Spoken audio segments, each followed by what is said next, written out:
जो पहले सरपंच था उसने गांव में अच्छे काम किए हैं, बढ़ोतरी की थी, बहुत काम किए थे उसने और स्वभाव से भी बहुत अच्छा था।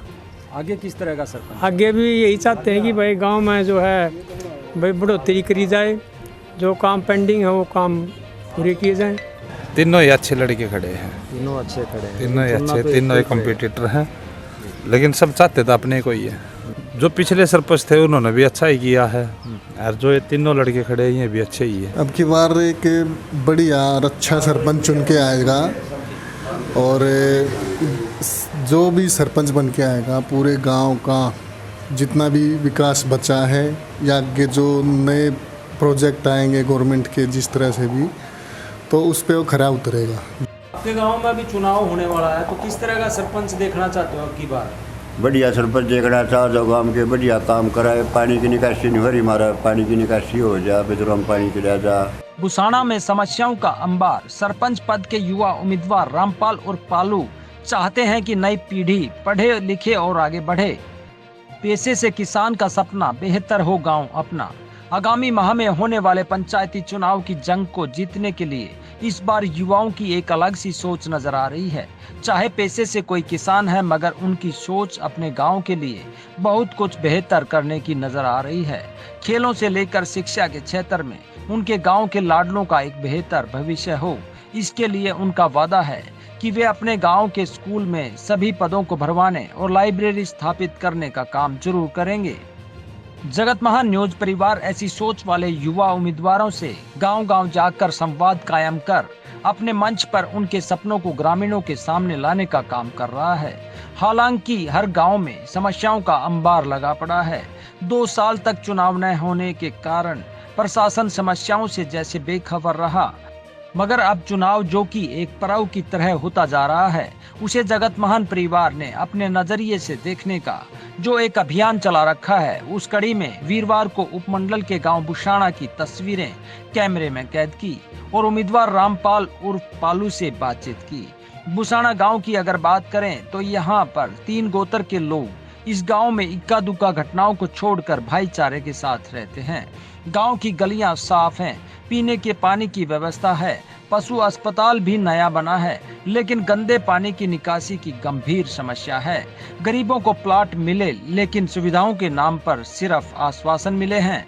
गांव के मौजूद लोगों के आशीर्वाद से चुनाव मैदान में उतरे पालू से जगत महान न्यूज की टीम ने बात की और जाना कि अगर जनता उन्हें मौका देती है तो वे गांव के विकास के लिए क्या करना चाहेंगे। नमस्कार दोस्तों, आप देख रहे हैं जगत महान न्यूज और मैं हूं आपके साथ तेजवीर सिंह। जगत महान न्यूज लगातार आपको गोहाना क्षेत्र के गांव की हालात दिखाती आई है। आज भी हमारी टीम पहुंची है गांव बुसाना में। बुसाना की अगर बात करें तो ये है गांव जो है कम से कम 3 गोत्र इस गांव में देखने को मिलते हैं और 2900 वोट यहां पर हैं और भाईचारा यहां पर काफ़ी अच्छा देखने को मिलता है। लेकिन गांव में काफ़ी गंभीर समस्याएं यहां पर हैं, वो हम सरपंच के दावेदार से बात करेंगे। अगर हम बात करें तो बुसाना गाँव में भी शहरों की तर्ज पर अब की बार हमें देखने को मिला कि पोस्टरबाजी काफ़ी हुई दिखाई दी है। आइए हम बात करते हैं। हमारे साथ मौजूद हैं रामपाल पालू जी, जो कि इस गाँव में चुनाव में उतरे हैं और सरपंच की दावेदारी ठोक रहे हैं। रामपाल पालू जी, आप क्या कहना चाहेंगे? आपके गांव में किस तरह की समस्याएं हैं और किस मुद्दे को लेकर आप चुनाव मैदान में उतरे? हमारे गांव में सर बहुत ज़्यादा समस्याएं हैं जी। हमारे गांव में सबसे ज़्यादा बड़ी समस्या तो गांव में गंदा पानी गांव के अंदर ही रहता है, इसकी बाहर निकासी नहीं है जी। दूसरी बात यह है जी, हमारे गांव में पीने के पानी की भी कोई व्यवस्था नहीं है जी। पीने के पानी की भी व्यवस्था नहीं है, गंदे पानी की निकासी नहीं है। तो कैसे आप, अगर आपको मौका मिलता है तो आप कैसे समाधान करेंगे इसका? हम अपने गांव से चाहे हमें शिविर दबवाने पड़ी हो, लेकिन इस समस्या का हम समाधान करेंगे जी। नाला बनवाएंगे या शिविर दबवाएंगे। लेकिन अगर हम आपके गांव की शिक्षा की व्यवस्था की बात करें या फिर रोशनी के प्रबंध की बात करें तो उनकी क्या स्थिति है? हमारे गाँव में सर कोई भी तो लाइट नहीं लगी हुई है जी। और बिलों में भी हमारे ये पंचायत का वो आता है लिखा हुआ, वही इतने रुपये पंचायत के जी। जब हमारे गांव में कोई भी एक भी लाइट नहीं है तो हमारे बिलों में ये क्यों जोड़ रहे हैं पैसा भी? शिक्षा के क्षेत्र में भी अगर देखा जाए तो काफ़ी इन्वॉल्वमेंट होती है सरपंच की, तो आप अगर चुने जाते हैं तो कैसे देखते हैं कि गांव के स्कूल में क्या बदलाव की ज़रूरत पड़ेगी?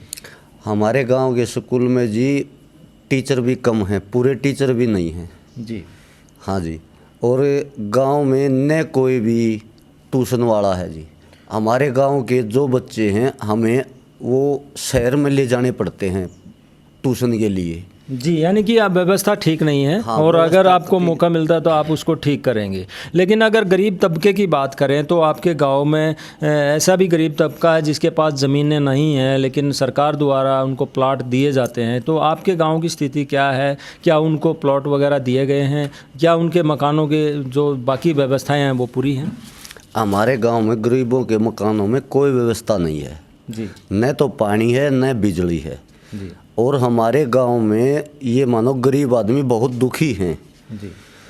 दुखी इसलिए हैं जी, एक के घर में 10-10 बच्चे हो रहे हैं और उनके लिए वो 10 के 10 एक ही घर में टाइम काट रहे हैं। आपको मौका मिलेगा तो आप क्या करेंगे? हमको मेरे को मौका मिलेगा तो मैं गांव में सरकार से होकर के परमिशन लेके प्लाट जरूर काटूंगा अपने गांव के गरीबों के लिए। जी। बहुत ज़्यादा दुखी हैं और इन प्लाट काटेंगे जहाँ पे उधर बिजली और पानी की साथ साथ में वो करेंगे जी। पंचायती ज़मीन की अगर बात करें तो आपके गांव में काफ़ी ज़मीन बताई गई है, कितनी ज़मीन है? हमारे गांव में कम से कम जी 150 एकड़ के लगभग ज़मीन है जी, यानी कि इनकम काफ़ी है। इनकम काफ़ी है जी, 70-80 लाख रुपए तो साल के ज़मीन के आ जाते हैं जी। और फिर गांव में जोड़ भी हैं, उनकी भी इनकम है हमारे गांव में। जोड़ भी हमारे गांव में कम से कम 8-10 हैं जी। जी। तालाबों की स्थिति अगर देखें तो काफ़ी गंदगी देखने को मिलती है, उनके लिए क्या दिमाग में आपको चल रहा है? तालाबों की ज़्यादा गंदगी इसीलिए हो रही है जी, ये पानी की निकासी, गंदे पानी की निकासी नहीं है हमारे गांव में। जब तक ये निकासी नहीं होगी हमारे गांव के तालाब खराब रहेंगे और इनके अंदर नहीं नहर का पानी आता जी, गांव का पानी खराब है जी। तो इनमें नहर का पानी आए जी और ये गंदे पानी की निकासी हो, तालाब जब बढ़िया होंगे जी हमारे। रामपाल जी, हम एक बात आपके सामने और रखना चाहेंगे कि अब की बार जब आप प्रचार के लिए जाएं तो बुज़ुर्गों की भी बात सुनें, क्योंकि बुज़ुर्गों के पास बैठने के लिए समय युवाओं के पास नहीं है। तो आप बुज़ुर्गों के लिए क्या करना चाहेंगे, क्या दिमाग में आपके चल रहा है? सर बात इसे है, हमने तो जितना टाइम काटा है हम अपने बुज़ुर्गों के पास बैठकर काट रहे हैं। अब आजकल वाले बच्चे हैं जो वो नहीं बैठ रहे और नहीं बैठ रहे तो आजकल ये मानो हमारे 99% बुजुर्ग भी दुखी हैं और बच्चे भी दुखी हैं। तो क्या करना चाहेंगे? हम अपने बुजुर्गों को बहुत सम्मान देंगे, जो भी होगी इनके लिए सारी ये सुविधा करेंगे। नु मानो मिला के जी कुल अनाथ आश्रम भी बनाएंगे और वो भी करेंगे अपना बुजुर्गों को जो दुखी होगा उसके लिए उसको वहाँ पर रखने के बुजुर्गों खातर हम अपना वो बनाएंगे जिस स्थान गाँव में। अगर खेल की व्यवस्थाओं की बात करें तो आपके गांव की स्थिति क्या है? हमारे गांव में जी खेल की कोई व्यवस्था नहीं। हमारे गांव में एक स्टेडियम बनाया गया है, उस स्टेडियम की व्यवस्था आप देखोगे तो उसमें तगड़ी तगड़ी पानी खड़ा है। क्या करना चाहेंगे आप उसमें अगर आपको मौका मिलता है तो? हमको मौका मिला है तो जी हम सरकार से यह दरख्वास्त करेंगे वहाँ से उसको उठा के और कहीं भी सड़क के नीचे हो जाए या तो रोड के नीचे, और नहीं तो फिर इसमें आ जावे जी, जहाँ पे ऊंचा हो वहाँ पे बनाओ जी। वहाँ पे आप बनाएंगे, मतलब जहाँ ऊंचाई होगी वहाँ पे उसको गांव से नज़दीक लेके आएंगे। जिस प्रकार से वो दूर है तो हो सकता है कि वहाँ बच्चे नहीं भी जाते होंगे। तो आप से हम एक और वादा लेना चाहेंगे इस चुनाव के दौरान कि गांव के दौरान जैसे चुनाव होता है तो उसमें शराब आदि का बांटने का प्रचलन चल पड़ता है। तो आपसे हम एक निवेदन भी करेंगे और आपसे हम ये वादा भी चाहेंगे कि आप इस तरह का काम नहीं करेंगे और नशे से युवाओं को दूर बचाते हुए उनके लिए दूसरी व्यवस्थाएं करेंगे। क्या कहेंगे? नशे से दूर ही रखेंगे जी तकरीबन। और हम तो ये चाहें जी गांव में बगैर खर्चे का इलेक्शन हो तो उसमें गांव का विकास होगा, और अब गांव खर्चा करवाएगा तो सरपंच कोई भी हो वो भी जी विकास नहीं करते। और कोई भी सरपंच किसी को भी चुने ये गाँव, हम तो ये कहे कि बगैर नशे वाले को चुनना। जी। अभी आप जब प्रचार के लिए जा रहे हैं तो गांव में आपको किस तरह का समर्थन मिल रहा है और आपको क्या लगता है कि भी आने वाली 12 तारीख को किस तरह का रिजल्ट आने वाला है? मैं गांव जाता हूं सर जी, मेरे को बहुत बढ़िया समर्थन मिल रहा है। मेरे बड़े हैं, बुजुर्ग हैं, सब मेरे को प्यार से मेरे सिर को चस्कार गए और सब कहते हैं कि बेटे हम तेरे साथ हैं। क्या विशेष करना चाहेंगे अगर आपको मौका मिलता है? सर जी यही है विशेष, तो ज़्यादा से ज़्यादा हम अपने गांव को शिक्षा और पानी और इस गंदगी को निकालना चाहेंगे। जी, गंदगी को निकालना चाहेंगे। बहुत अच्छी बात है आपकी। तो आप अपने हमारे चैनल के माध्यम से अपने गांव की जनता को क्या संदेश देना चाहेंगे? हम तो यही संदेश देना चाहेंगे जी, कोई भी है अच्छे आदमी को देख के चुनना, गांव में जो अच्छा हो उसको देख के चुनना जी। किसी भी अंधविश्वास में मत बढ़े या किसी पैसे के लिए, दारू के लिए किसी को मत वो करना। जिसको भी चुने अपना अच्छा नु देखना, भाई गांव का कौन विकास कर सकता है। और आपने बहुत अच्छे वायदे किए। तेजवीर जी, एक बात ज़रूर है, हम जिस भी गांव में गए हैं, इस बार का जो चुनाव है ना, एक अलग से विषय नज़र आया मुझे। एक तो भाईचारा सबसे बड़ा, चाहे उसमें 4 कैंडिडेट हों, और इस गांव के जो ये उम्मीदवार हैं रामपाल जी, इन्होंने एक बहुत बढ़िया बात की कि जो भी कैंडिडेट अच्छा लगे आप उसको वोट दो, वरना ज़्यादातर उम्मीदवार यही कहते हैं कि मेरी तो जीत पक्की है। इनका एक बहुत बढ़िया बात है कि शराब के से या दूसरे नशों से दूर रखेंगे, और हम ये कहेंगे कि आपको जो अच्छा लगे वो करे। मैं लगातार रामपाल जी, हम लगातार हर गाँव में जा रहे हैं, और सबसे ये ज़रूर, ये जगत महान एक अपने प्लेटफार्म पर ये ज़रूर लेकर आ रहा है कि भी नशे से दूर रहें।